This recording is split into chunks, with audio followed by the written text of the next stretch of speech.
Welcome to this session. My name is Barbara Ochalia. I'm going to be taking you through money and banking, which is coded AF206, but it's stroked with some other names, right? So probably some of you, it will be management of financial services, but whatever the case, at the end of the day, the packaging may be different, but the content is the same. All right. So let's look at the introduction to money and the financial system.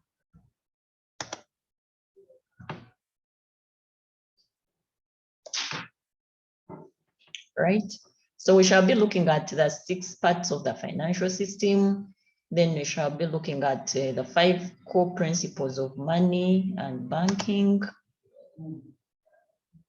The 6 parts of the financial system, we shall look at money, right? What money means, what it's used for, its functions. Then we shall look at the financial instruments, right? That basically helps us to transfer resources from savers to investors. Then we shall look at the financial markets, right? That basically allow the buying and selling of these financial instruments. We shall also look at the financial institutions that allow these financial markets to actually happen and also to collect information and provide services. We shall also look at regulatory agencies, which actually provide oversight for the financial system. And then we shall look at the central bank and its functions. Right.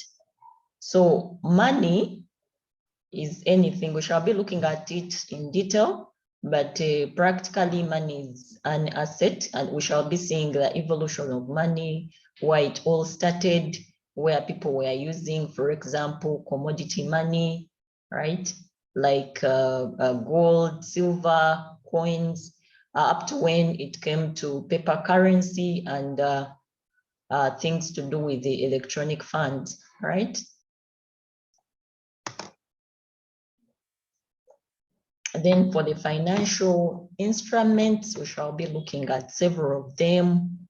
We shall be looking at, for example, the meaning of stocks, the meaning of bonds, treasury bills, and so on. Then the financial markets, right? So these financial markets, we shall be looking at what happens, what happens in these financial markets.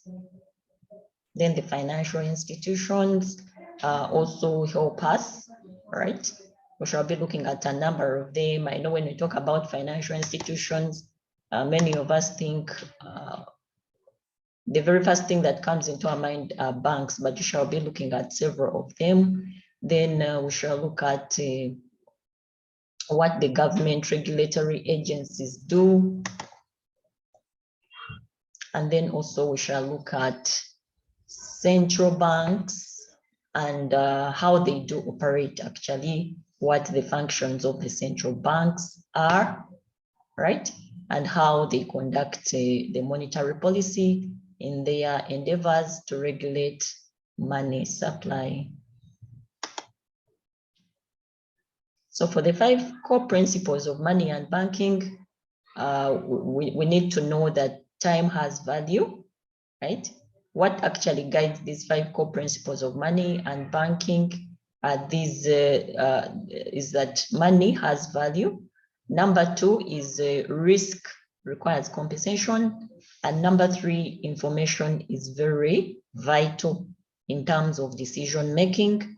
And then also important for us to know is that markets have a lot to do with determining the prices and allocation of these resources. And then also we have to know that stability improves welfare stability in terms of economic stability in a number of aspects, for example, price stability and so on. So time has value, And that's why when, for example, these transactions are being carried out, all these investments in these financial assets, time is very important, because time will determine, for example, the amount of interest that will be acquired on these financial assets, all right?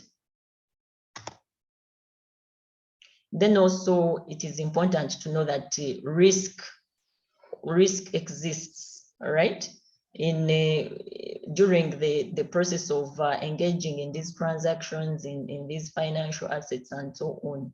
It is a risk-taking venture whereby we shall realize that the higher the risk, the higher the level of interest, for example, for these on these financial assets.